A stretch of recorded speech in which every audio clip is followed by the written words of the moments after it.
Alors, nous sommes aujourd'hui le 13 juin 2015 et je tiens à préciser que vraiment, j'ai continué à observer un peu la grille des programmes, les titres et les contenus. Je ne vais pas vous mentir, hein, depuis la dernière fois que je vous ai parlé jusqu'à aujourd'hui, j'ai pris soin de le faire euh, pour venir en témoigner ici. Mais alors, là j'ai été vite dépassée, subjuguée. Il y en avait tellement de démoniaques que je me suis dit non, c'est incroyable, mais vrai. Et il y en avait tellement que je n'ai pas pu tous les noter. Jusqu'à ce matin encore, à 5 heures du matin passé, avant 6 heures en tout cas, je suis tombée sur un documentaire qui passait, je crois, sur France 2, France 3, France 4, je ne sais plus trop quel des canaux, qui montrait un documentaire qui montrait une scène, entre autres choses. La scène sur laquelle je suis tombée, c'était des comédiens qui se préparaient, qui se maquillaient pour aller jouer sur une scène comédienne indienne, puisque le documentaire se déroulait pour la partie où je l'ai vu dans la région du Kerala en Inde. Et j'étais estomaquée d'entendre les propos même des comédiens, de voir comment ils prenaient le temps de se maquiller, mais dans un maquillage qui était quand même fastidieux, puisqu'ils se couvraient la peau avec des pigments qu'ils préparaient en amont. C'est pas comme chez nous, on a déjà des produits cosmétiques tout faits. Non, non, là, c'est vraiment des produits, des pigments qu'ils pilaient avec une pierre, un peu comme au mortier, pour se les enduire, pour s'enduire le visage de la mixture obtenue. C'était vraiment... et ensuite, il passait d'autres choses encore. Il allait jusqu'à se coller des accessoires sur le visage après. Enfin, tout un truc pour le cinéma de comédie dans lequel le diable les entraîne, j'ai envie de dire. Et je pèse mes mots quand je dis ça. Quand je vous parle de programme démoniaque, les 3 quarts du temps à la télévision, ben même dans un documentaire comme ça, là encore, ça a été le cas, puisque l'un des comédiens qui parlait expliquait que plus ils mettent certaines couleurs, plus ils mettent certains traits durs, plus ils mettent notamment le noir qui était, selon ce qu'il disait, parce qu'il y a même un mélange de couleurs, du jaune, du rouge, du vert, du noir. Il disait que plus ils mettent du noir, plus ils invoquent en réalité les traits durs et le noir, bien entendu la cruauté du diable. Il disait que plus ils mettent tel élément je ne sais plus si c'était de leur costume ou de leur maquillage ou telle couleur de leur maquillage, plus le personnage qu'ils représentent est démoniaque. Et là, je me suis dit, c'est incroyable. C'est-à-dire qu'eux-mêmes sont en train de dire qu'ils ont choisi de représenter des démons. J'ai bien entendu le Seigneur me dire dans ma tête, tu vois, ils se déguisent en démons. Mais je me dis, mais comment est-ce qu'on peut se lever le matin, se mettre à écraser des pigments sur une roche avec une autre roche, préparer des mixtures pour s'enduire la peau, ce qui l'abîme, dès du moment qu'on rajoute des produits, on s'abîme la peau. Comment est-ce qu'on peut se lever pour faire ça pendant des heures et des heures, au point qu'il y a d'autres personnes. On a montré un autre maquilleur aussi qui est obligé pour coller les éléments accessoires là, qui viennent se rajouter ensuite sur la peau. Il y avait notamment un élément blanc pour faire une espèce de fausse joue, de fausse... Bon, je me dis, donc ça prend des heures et des heures de travail, du maquillage, collage et consorts. Au point qu'il soit obligé de se coucher pour que quelqu'un d'autre vienne coller les éléments extérieurs et qu'il ne bouge pas pendant qu'on les lui colle. Enfin, c'est toute une gymnastique pas possible. Et tout ça pour faire quoi, en fait? Imiter des démons.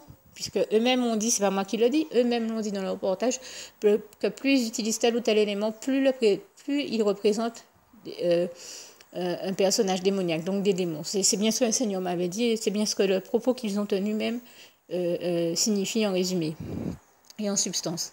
Donc là, j'étais estomaquée. J'ai même, quand j'ai vu ça, je me suis dit, mais c'est incroyable. Comment les gens peuvent se rendre malheureux, s'abîmer la peau, la santé aussi, tout ça pour aller imiter des démons et donc le diable. Et donc, sans se rendre compte, peut-être inconsciemment, ils sont là en train de servir le diable, ils ne le savent même pas. Alors que Dieu ne nous demande même pas tout ça. Jésus nous dit, viens comme tu es, à son église. Chaque fois qu'on vient, on est béni, on ressort de l'église enrichi au point qu'on n'en ressort jamais comme on en était rentré, comme on y était rentré, on en ressort béni, enrichi, heureux parce que le Seigneur nous a apporté des éléments de réponse qui étaient ceux dont nous avions besoin. Tout ça sans avoir à s'emmerder, à se lever tôt le matin pour se foutre quelques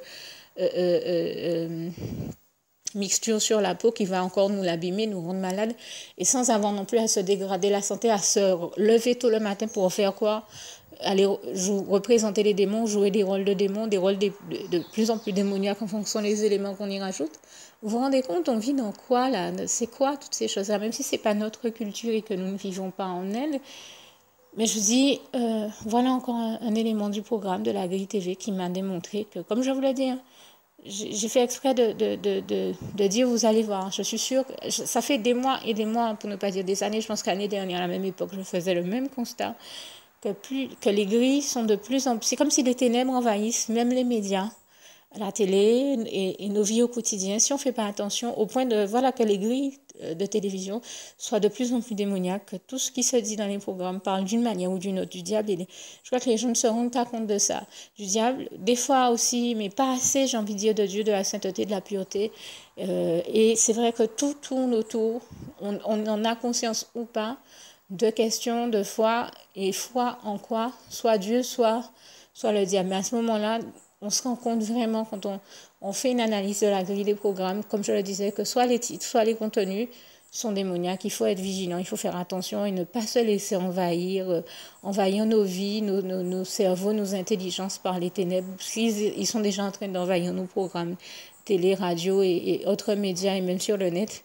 Il ne faut pas laisser le diable gagner du terrain et le diable et ses ténèbres gagner du terrain, envahir nos vies et les salir parce que de toute manière, il salit tout ce qu'il touche. Alors vraiment, il faut vraiment éviter de se laisser conditionner mentalement par lui et tout faire pour continuer à aller de l'avant avec Dieu, Jésus et son Saint-Esprit.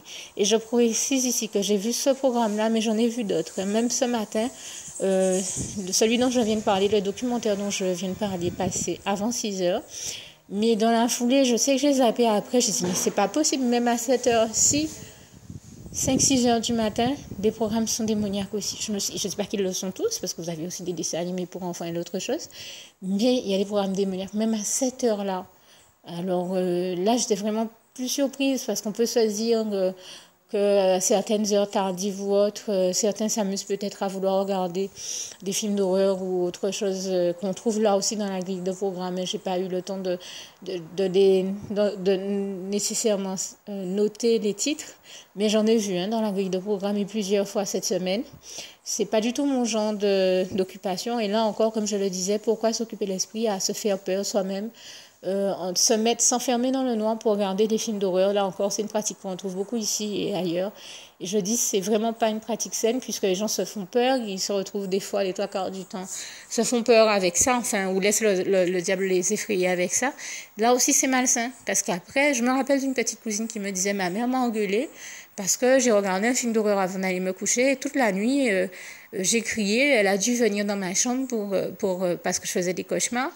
Et elle me l'a dit, arrête de te remplir l'esprit avec des programmes malsains, tu dormiras mieux.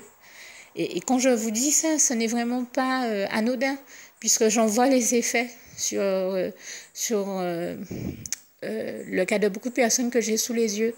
Donc c'est pour ça que je vous dis vraiment, le Saint-Esprit nous invite, et je prends le temps de le dire pour tous ceux que ça peut encourager et aider, à regarder les programmes les plus sains, les plus purs, les plus édifiants. Encore une fois, c'est ce à quoi je vous invite de la part du Seigneur Jésus et au nom puissant du Seigneur Jésus. J'espère que vous aurez bien compris en toute bonne intelligence le sens de mon témoignage et de ma démarche ici.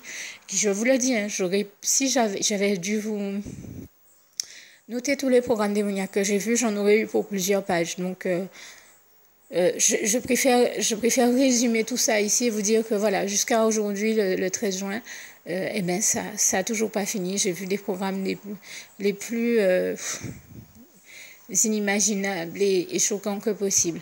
Par ailleurs, comme je suis ici en train de faire un zapping de la foi, ou encore plus précisément une relecture des programmes TV vus sous l'angle de la foi, eh bien je tiens à rendre grâce et gloire à Dieu, à Jésus, à son Saint-Esprit, pour au moins 2 programmes que j'ai trouvés très édifiants, enfin en tout cas qui donnent des leçons de vie en soi et donc qui nous édifient. Et je remercie le Seigneur qui a permis qu'ils existent. Cette semaine, c'était Patron Incognito, avec de belles leçons de vie et de beaux exemples de patrons qui aiment vraiment leurs employés, qui ont vraiment envie de les voir en bonne santé, heureux, épanouis, comme Dieu nous l'enseigne en 3 Jean verset 2, et je lui rends grâce et gloire, et qui avaient un réel dynamisme, une réelle envie de voir leur structure avancer et qui allait jusqu'à récompenser les employés qui étaient dans cette même bonne attitude. Et j'en rends grâce et gloire à Dieu parce que je trouve que c'est un exemple à suivre. Si dans toutes les sociétés, on pouvait trouver des patrons qui aiment véritablement leurs employés au point de prendre les mesures qui sont les bonnes pour leur santé, je sais que ça existe, et de les récompenser chaque fois qu'ils sont dans la bonne attitude, la bonne dynamique, une dynamique suffisamment positive pour faire avancer leur entreprise, mais je crois que les choses iraient beaucoup mieux. Donc il faut le saluer quand on voit de bonnes choses comme ça, et je remercie Dieu vraiment. Toute la gloire revient à Dieu, à Jésus, à son Saint-Esprit qui a permis que des émissions telles que Patron Incognito existent.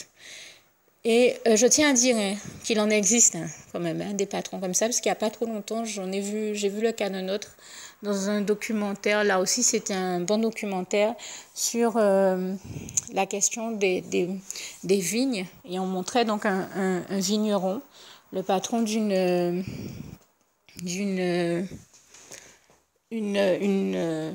enfin, un vigneron, vous avez compris, c'était le patron d'une entreprise, là aussi, qui produisait, vous l'aurez compris, du vin et d'autres produits dérivés de la vigne, et qui était très responsable, qui a fait prendre des mesures en faveur de ses employés, puisque certains gestes répétitifs dans le traitement des vignes provoquent des douleurs au dos, des douleurs, divers types de douleurs, pour lesquelles il a choisi de prendre des mesures et de faire en sorte que soit acheté du matériel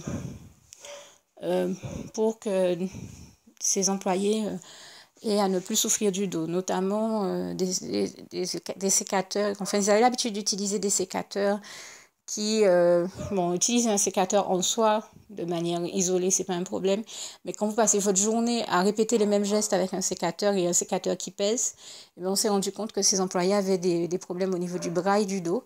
Alors il a fait acheter toute une série de sécateurs électriques, et même après ça, on s'est rendu compte qu'il y avait encore un problème même avec le sécateur électrique et qu'il fallait rajouter un autre équipement. Et bien, il a fait la dépense de rajouter l'autre équipement, vraiment pour que ses employés soient les mieux lotis que possible.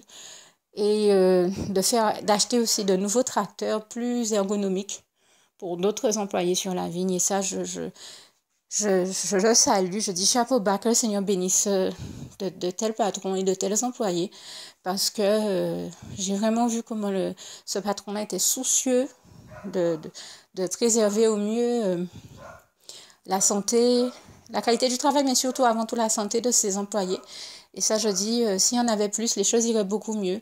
Donc, tout patron qui écoute mon propos ici s'en trouve encouragé s'il est dans la dynamique de faire en sorte que les choses se passent mieux au niveau de la santé de ses employés.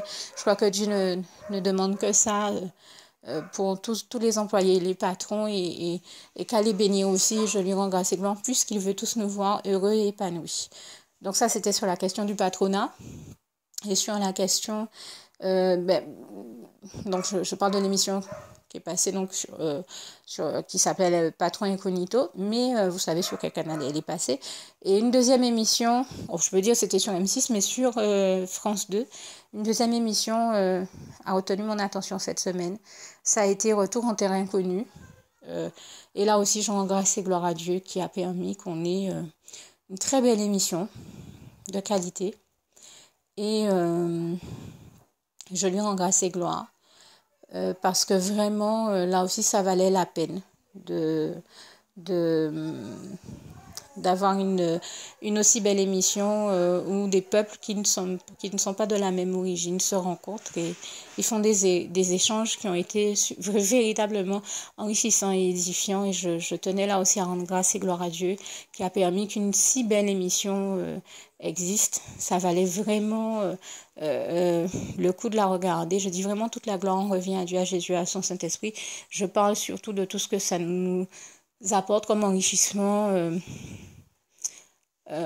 dans l'échange même, l'échange et les échanges, j'ai envie de dire que ne serait-ce que le regard qu'on peut avoir sur d'autres cultures que les nôtres.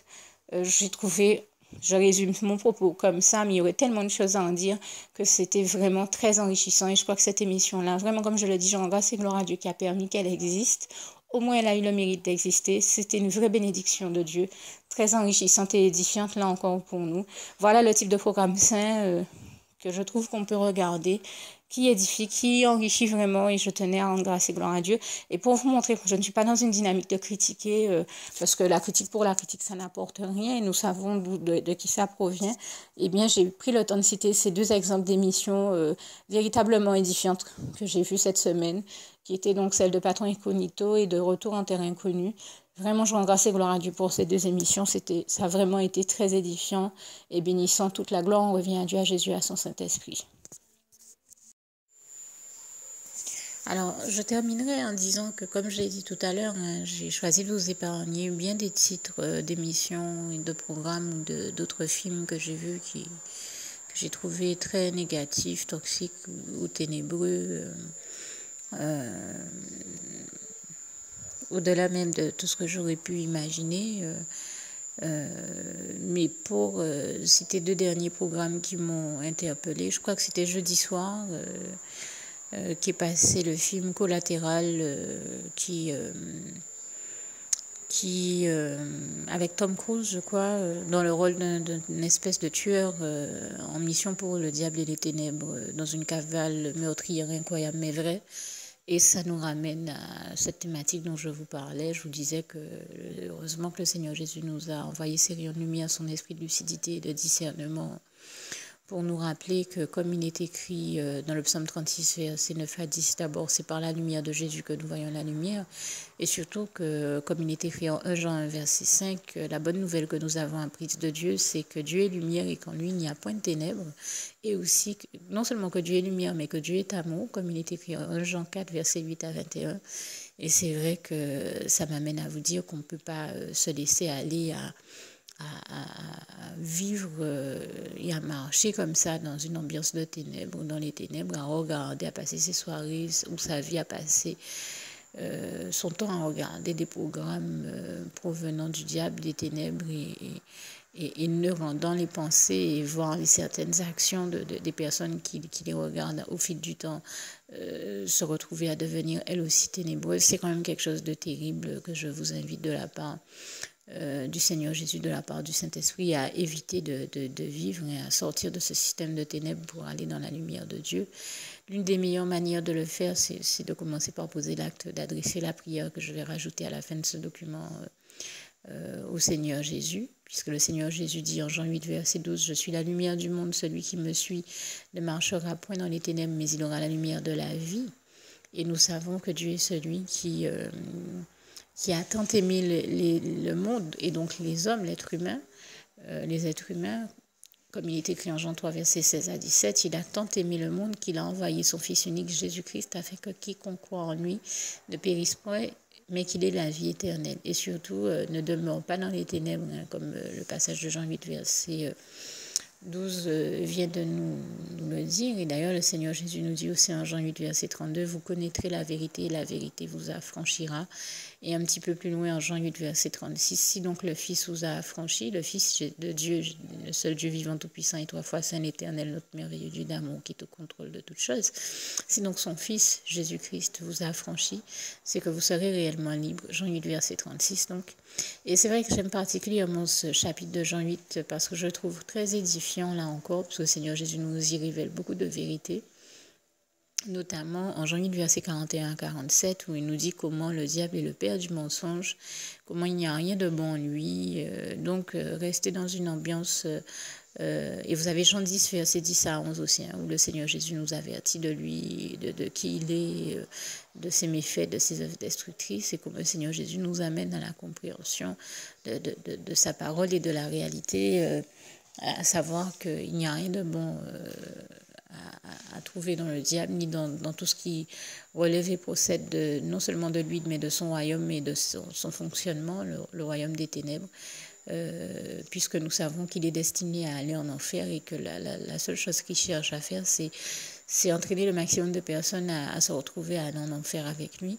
Et j'en veux pour preuve que hier soir encore, samedi 13 juin, en plus de tous les programmes dont je vous ai parlé, mais le deuxième programme que je voulais citer qui m'a quand même interloqué, je me dis, ça devrait en interpeller plus d'un de voir qu'il y ait autant d'émissions dans cette grille de programmes qui parlent soit de meurtre, soit du diable, soit des ténèbres, soit de choses démoniaques. Donc en résumé, autant d'émissions toxiques, négatives, néfastes, nocives, démoniaques et ténébreuses. Tous ces mots-là déjà sont quand même lourds. Je veux dire, c'est des univers et des ambiances desquelles je vous invite à sortir au nom puissant du Seigneur Jésus pour vous retrouver plutôt dans la lumière de Dieu, la lumière qui est Dieu, et à vivre et à expérimenter sa lumière et son amour, son merveilleux amour, le plus merveilleux de tous les amours qui soit, surtout le seul qui est éternel, comme il est écrit en Jérémie 31, verset 3, et donc dans une atmosphère de gloire de Dieu, au lieu de perdre son temps, par exemple, à regarder ces passages-là, on peut choisir de louer le Seigneur et de se retrouver à vivre dans une atmosphère lumineuse de la lumière de Dieu et une atmosphère de gloire. Vous avez des passages là encore, bibliques, qui vous révèlent toutes les merveilles de Dieu et de sa parole. Je pense au passage d'Éphésiens 5, versets 1 à 20, qui nous invite à marcher avec Dieu comme des enfants de lumière que nous sommes, si nous sommes ses enfants, et donc à sortir du fonctionnement des ténèbres et à ne surtout point participer aux œuvres des ténèbres, ce à quoi je vous invite, donc, et ainsi qu'à lire et à découvrir ce passage d'Éphésiens 5, versets 1 à 20. Et puis vraiment à continuer à aller de l'avant avec Dieu Jésus-Christ et son Saint-Esprit dans votre marche par la foi en Dieu, en Jésus, en son Saint-Esprit, et pour lui aussi. Et laissez le Seigneur vous délivrer de toute forme de ténèbres, parce qu'il le fait toujours. Il nous délivre toujours de tout ce dont nous avons besoin de l'aide, comme ce passage du psaume 34, verset 13 à 20 nous le rappelle bien.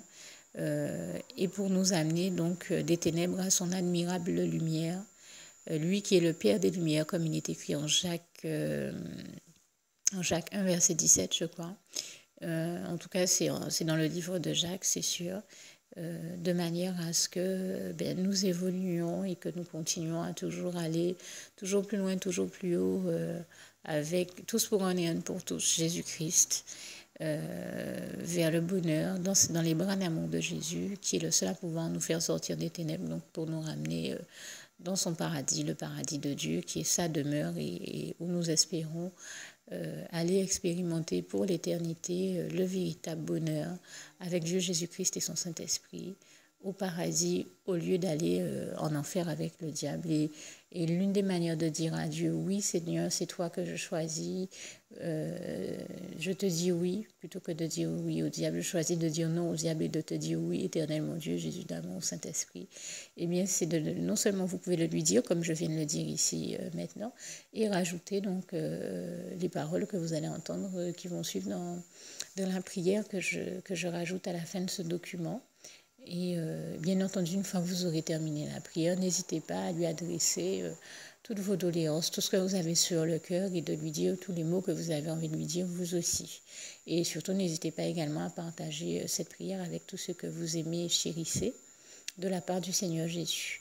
Que Dieu vous garde et vous bénisse tous. Et je termine avec le souhait de mon cœur pour vous, en vous souhaitant vraiment de rester dans la paix et que tout ce que j'ai dit ne soit aucunement une source d'inquiétude pour vous, mais plutôt que la paix de Dieu qui surpasse toute intelligence garde vos cœurs et vos pensées en Jésus-Christ. À bientôt. Juste une petite précision pour tous ceux qui ne sont pas encore, qui n'ont pas encore choisi la meilleure des options qui soit, qui est celle d'aller se placer, de faire le choix à soi-même, d'aller se placer dans les bras d'amour de Jésus-Christ, pour se mettre à l'abri de ce monde cruel. Eh bien, je partage avec vous la prière par le biais de laquelle on y accède. Et commence par vous rappeler également ce passage de Jean 14 verset 6 où il est écrit que Jésus-Christ est le chemin, la vérité et la vie. Nul ne vient au Père, Dieu, sans passer par le Fils Jésus-Christ, bien sûr. Je le dis à ma manière, vous regarderez comme il est actuellement écrit dans vos Bibles là encore. Et donc, n'hésitez pas à ouvrir vos cœurs à Dieu, à Jésus, à son Saint-Esprit, à être sincère avec lui et à lui adresser la prière qui suit, à lui dire tout simplement, Éternel mon Dieu, Seigneur Jésus-Christ, moi, un tel, vous dites votre nom et votre prénom, je t'accepte aujourd'hui comme mon sauveur personnel, le seul maître et roi de ma vie. Je remets toute ma vie entre tes mains puisqu'elle t'appartient, Éternel mon Dieu, puisque tu l'as créée, cette vie. Donc tu en es donc le seul maître et propriétaire comme de tout ce qui existe dans tout l'univers. Je remets donc toute ma vie entre tes mains, je te la donne. Merci, Éternel mon Dieu, aussi de permettre que cette vie que tu m'as donnée continue à être à ta gloire et que je continue à te servir, à t'appartenir pour l'éternité, d'éternité en éternité. Merci aussi, Seigneur, de faire que je continue donc à te servir et à t'appartenir pour l'éternité, d'éternité en éternité. Et aussi, Seigneur, de m'accorder la grâce de ton pardon et de ta miséricorde pour tous les péchés que j'ai commis tout au long de ma vie, jusqu'à la date d'aujourd'hui incluse. Et c'est au nom puissant du Seigneur Jésus-Christ que j'ai fait cette prière. Et à vous tous qui avez fait cette prière, je vous dis que Dieu vous bénisse abondamment, puissamment, richement, et surtout n'hésitez pas à la partager avec tous vos proches et contacts, amis, membres de vos familles, collègues, bien-aimés, tous ceux que vous aimez, et surtout tous ceux à qui Dieu vous mettra à cœur, avec qui Dieu vous mettra à cœur de la partager. Et comme j'aime à le dire, si vous n'avez pas encore pris le temps de faire cette prière, comprenez bien que voilà, ça ne vous coûte rien de la faire, c'est gratuit, c'est indolore, et que voilà, vous n'êtes pas obligé de me croire, mais moi il m'est arrivé tout comme vous de devoir faire cette prière un jour dans ma vie, et quand on m'a proposé de la faire, je me suis dit, et si c'était vrai, et si c'était vraiment Dieu qui, par ce biais-là, m'appelait à lui et me demandait de lui donner ma vie, de l'accepter, c'était Jésus qui était en train de vraiment me tendre la main et qui était en train de me demander de l'accepter comme mon sauveur personnel, je ne pourrais pas passer à côté de l'occasion de lui dire oui, parce qu'il faut aussi que je reste ouvert ou ouverte à ce que Dieu peut avoir à me dire. Il faut que je garde mon cœur et mon intellect ouverts à ce que Dieu peut avoir à me dire. Donc je me suis dit, je ne peux pas courir le risque de passer à côté de mon éternité, de passer à côté des meilleures choses de la vie, surtout si le maître et créateur de la vie m'appelle et cherche à me sauver. Pour être sauvé, il faut bien que je lui dise oui, que je souhaite qu'il me sauve. Oui, Seigneur Jésus-Christ, je t'accepte comme mon sauveur personnel. Et c'est le sens de cette prière. Et comme je dis, elle ne nous coûte rien à faire. Et puis surtout, moi je vous dis, du jour où je l'ai faite, j'ai vu Jésus changer ma vie en mieux sur tous les plans. Et donc je crois que ça ne vous coûtera rien, ça ne vous coûte rien vous non plus de la faire et puis d'expérimenter, de regarder comment les choses vont se dérouler dans votre vie, de regarder Jésus changer votre vie en mieux, à vous aussi. Et d'en faire l'expérience. Et pour en faire l'expérience, il faut commencer par faire cette prière. Donc si vous ne l'avez pas encore dite, réembobinez tout simplement cette vidéo ou ce document si vous préférez, réécoutez-le et dites avec moi la prière que vous m'avez entendu mentionner. Et n'oubliez surtout jamais que tout est possible à celui qui croit en Dieu, en Jésus-Christ et en son Saint-Esprit, comme il est écrit en Marc 9, verset 23, et que tout est possible à Dieu, comme il est écrit en Marc 10, verset 27. Que Dieu vous bénisse donc et à bientôt.